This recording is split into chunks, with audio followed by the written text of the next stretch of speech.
തട്ടിപ്പിന്റെ എന്തൊക്കെ വാർത്തകളാണ് ശബരിമലയിൽ നിന്ന് വരുന്നത്? സ്വർണ്ണക്കൊള്ള, കൊടിമരക്കൊള്ള, ഒടുവിൽ ചില്ലറക്കൊള്ള, അങ്ങനെ പോകുന്നു തട്ടിപ്പുകൾ. ഓരോ തട്ടിപ്പിലും വിശദ അന്വേഷണം നടക്കുകയാണ്.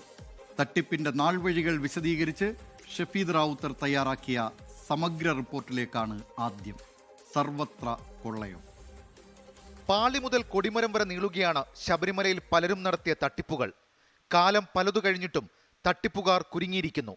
കൊള്ളയടിച്ചവരും കൂട്ടുനിന്നവരും പുതിയ ന്യായീകരണങ്ങൾ നിരത്തുന്നു. ആഗോള അയ്യപ്പ സംഗമത്തിന് പിന്നാലെ ഉയർന്നു വന്ന സ്വർണ്ണപ്പാളി വിവാദം ഇന്ന് കൊടിമരത്തിലെത്തി നിൽക്കുകയാണ്. ഇടതെന്നോ വലതെന്നോ വേർതിരിവില്ലാതെ ഭരണസമിതികൾ പ്രതിക്കൂട്ടിലാകുന്നു. എന്താണ് ഈ കൊടിമരക്കൊള്ള? നമുക്ക് ചരിത്രത്തിലൂടെ അല്പം പിന്നിലേക്ക് സഞ്ചരിക്കാം. 1970 ശബരിമലയിൽ സ്വർണ്ണ കൊടിമരം ഉയർന്നത്. അടിഭാഗം കോൺക്രീറ്റ് ചെയ്തു. കൊടിമരത്തിന്റെ ചുവട്ടിലെ പഞ്ചവർഗത്തറയിലും പീഠത്തിലും അഷ്ടദിക്പാലക പ്രതിഷ്ഠകളിലും സ്വർണ്ണ നിറം പൂശി. അന്നത്തെ Sabarimala executive officer M Satheesh കുമാറിന്റെയും അഡ്മിനിസ്ട്രേറ്റീവ് ഓഫീസർ കെ രാജന്റെയും നിർദ്ദേശപ്രകാരമാണ് ഈ ചായം പൂശൽ തട്ടിപ്പ് നടന്നത്. 2012 ഏപ്രിൽ 4 ഇവർ സന്നിധാനത്ത് ഒറ്റത്താമ്പൂല പ്രശ്നം നോക്കി. ചെന്നൈയിലെ കുമരൻ സിൽക്സ് ആയിരുന്നു സ്പോൺസർ. ദേവസ്വം ബോർഡ് തലപ്പത്ത് CPIM ഭരണസമിതിയും. അന്നത് ദേവസ്വം ബോർഡും അറിഞ്ഞില്ല, തന്ത്രിയും അറിഞ്ഞില്ല. കൊടിമരത്തിൽ ചായം പൂശിയത് ചൈതന്യലോപത്തിന് കാരണമായെന്ന് തന്ത്രിമാരായിരുന്ന കണ്ഠരര് മഹേശ്വരരും കണ്ഠരര് രാജീവരും എക്സിക്യൂട്ടീവ് ഓഫീസർക്കും അഡ്മിനിസ്ട്രേറ്റർക്കും റിപ്പോർട്ടും നൽകി. ഹൈക്കോടതി നിർദ്ദേശപ്രകാരം ദേവസ്വം വിജിലൻസ് അന്വേഷണം നടത്തിയെങ്കിലും കുറ്റക്കാർക്കെതിരെ നടപടിയുണ്ടായില്ല. കാര്യങ്ങൾ ഇങ്ങനെയായിരിക്കെ 2014 ദേവപ്രശ്നം നടന്നു. കൊടിമരം ജീർണിച്ചതും ചായം പൂശിയതും ദോഷമെന്ന് ദേവപ്രശ്നത്തിൽ കണ്ടെത്തി.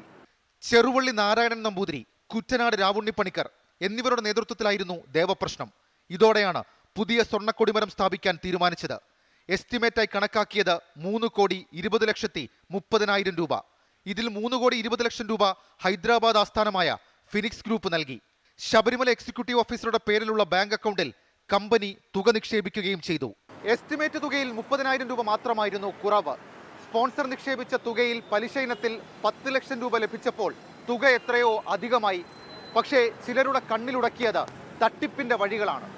എസ്റ്റിമേറ്റ് തുകയേക്കാൾ കൂടുതൽ ലഭിച്ചിട്ടും ദേവസ്വം ബോർഡിന്റെ സ്ട്രോങ് റൂമിൽ നിന്ന് 15 കിലോ വെള്ളിയും 30 കിലോ ചെമ്പും എടുത്തു. കൂടാതെ പലരിൽ നിന്നും സ്വർണ്ണക്കൊടിമരത്തിനായി പണവും സ്വർണവും കൈപ്പറ്റി. ഒരു നടൻ സ്വർണവും നിർമ്മാതാക്കൾ സ്വർണ്ണ ബിസ്ക്കറ്റുകളും നൽകി. ഇവർക്കൊന്നും സംഭാവനയുടെ രേഖകൾ നൽകിയതുമില്ല. തട്ടിപ്പ് നടത്തിയിട്ടില്ലെന്നാണ് അന്ന് ദേവസ്വം ബോർഡ് അംഗമായിരുന്ന അജയ് തറയിൽ പറയുന്നത്. ഇത് കൃത്യമായ കണക്കാണ്. ഈ കണക്ക് ഹാജരാക്കിയിട്ടുണ്ട്. ഈ കണക്ക് ദേവസ്വം ബോർഡിൽ പാസ്സാക്കിയിട്ടുണ്ട്. ഈ കണക്ക് കേരള ഹൈക്കോടതിയിൽ കൊടുത്തിട്ടുണ്ട്. ഹൈക്കോടതി അത് സന്തോഷത്തോട് സ്വീകരിച്ച കണക്കാണ്. ഇതുപോലെ ഒരു കണക്ക് ദേവസ്വത്തിൻ്റെ ചരിത്രത്തിൽ ആരും തന്നെ പ്രസന്റ് ചെയ്തിട്ടില്ല. സ്വർണ്ണക്കൊടിമരം സ്ഥാപിക്കുമ്പോൾ കോൺഗ്രസ് നേതാവ് അന്തരിച്ച പ്രയാർ ഗോപാലകൃഷ്ണനായിരുന്നു ദേവസ്വം ബോർഡ് പ്രസിഡന്റ്. കൊടിമരക്കൊള്ളയിൽ അന്വേഷണം പുരോഗമിക്കുമ്പോൾ ദ്വാരപാലക കട്ടിളപ്പാളി കേസുകളിൽ അന്വേഷണം എന്തായി എന്ന് നോക്കാം. വ്യാഴാഴ്ച പ്രത്യേക സംഘം മല കയറുന്നുണ്ട്. പാളികളുടെ സാമ്പിളുകൾ വീണ്ടും ശേഖരിക്കും. അവ വിദഗ്ധ പരിശോധനയ്ക്കയക്കും. എത്ര സ്വർണമാണ് പൊതിഞ്ഞിരുന്നതെന്നും എത്ര സ്വർണമാണ് പൂശാൻ ഉപയോഗിച്ചതെന്നും വ്യക്തമാക്കാനാണ് പരിശോധന. 3 ശാസ്ത്രീയ പരിശോധനകളാണ് പ്രധാനമായും നടത്തുക. ആ പരിശോധനാ ഫലത്തിന് കാത്തിരിക്കാം. സ്വർണ്ണക്കൊള്ളയുടെ വാർത്തകൾക്കിടെയാണ് ദിവസവേതനക്കാരുടെ പണം കടത്തൽ വിവരം മലയിറങ്ങി വരുന്നത്. 650 രൂപ ദിവസവേതനമുള്ളവർ കഴിഞ്ഞ മണ്ഡലകാലത്ത് അയച്ച പണത്തിന്റെ കണക്ക് കണ്ടാൽ ആരും ഞെട്ടും. ചില്ലറയല്ല കൊള്ളയുടെ വിവരങ്ങൾ. ശബരിമലയിൽ ദേവസ്വം ബോർഡിലെ ചില ജീവനക്കാർ ബാങ്ക് വഴിയും പോസ്റ്റ് ഓഫീസ് വഴിയും ബന്ധുക്കൾക്ക് വൻ തുകയാണ് അയച്ചത്. ദിവസവേതനം 650 രൂപ മാത്രമുള്ളവർ കഴിഞ്ഞ മണ്ഡലകാലത്ത് അയച്ചത് 27,910 രൂപ മുതൽ 1,38,000 രൂപ വരെ. ഇക്കഴിഞ്ഞ നവംബർ 17 മുതൽ ഡിസംബർ 31 വരെ പോസ്റ്റ് ഓഫീസ് വഴി മാത്രം 5 ജീവനക്കാർ നടത്തിയ പണമിടപാട് 3,73,460 രൂപ. 50ഓളം പേർ ചുരുങ്ങിയത് 1 ലക്ഷം രൂപ വീതം തട്ടിയിട്ടുണ്ട്. താൽക്കാലിക ജീവനക്കാരെന്ന നിലയിൽ കിട്ടിയ തിരിച്ചറിയൽ കാർഡാണ് ഇവർ തട്ടിപ്പിന് ആയുധമാക്കിയത്. സംഘമായെത്തുന്ന ഭക്തരെ ക്യൂ ഒഴിവാക്കി ദർശനത്തിന് 500 രൂപ വരെ ഇവർ ഒരാളിൽ നിന്ന് ഈടാക്കി. ഇരുമുടിക്കെട്ടിലെ അരി നിക്ഷേപിക്കുന്ന വഞ്ചിയിൽ നിർബന്ധിച്ച് പണം ഇടിപ്പിച്ചു. ചരട് പൂജയിലും പണം തട്ടി. ശബരിമലയിലെ കൊള്ളയുടെ വിവരങ്ങൾ അങ്ങ് അവസാനിക്കുന്നില്ല. ആടിയ ശിഷ്ടം നെയ് വിതരണത്തിലെ ക്രമക്കേട് കണ്ടെത്തിയത് അടുത്തിടെയാണ്.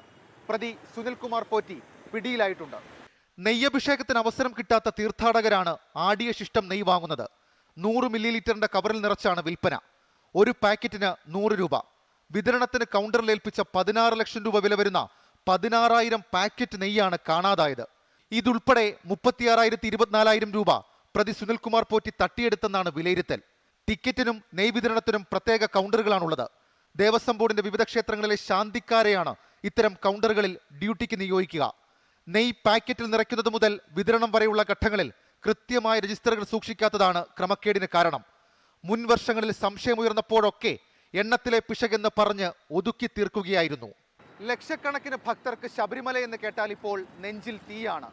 ശബരിമലയെ സ്വർണം മുതൽ നെയ് വരെ കൊള്ളയടിക്കാനുള്ള അവസരമാക്കി പലരും മാറ്റി. ആ കൊള്ളയുടെ വിവരങ്ങൾ ഒന്നൊന്നായി ഇപ്പോൾ പുറത്തു വരുന്നുണ്ട്. ഇനി അറിയേണ്ടത് ഇതിനെല്ലാം ശിക്ഷ ലഭിക്കുമോ എന്നതാണ്. കാത്തിരുന്നു കാണാം. ഷെഫീദ് റൗത്തർ, 24 തിരുവനന്തപുരം. പൊതുജനം കഴുതയല്ല സാർ. ലോകത്തെവിടെയായാലും ഏത് സമയത്തും 24 വാർത്തകളും ഓഗ്മെന്റഡ് റിയാലിറ്റി പാക്കേജുകളും എക്സ്പ്ലെയിനറുകളും വിശദമായി കാണാൻ ഞങ്ങളുടെ യൂട്യൂബ് ചാനൽ നിങ്ങൾക്ക് സബ്സ്ക്രൈബ് ചെയ്യാം.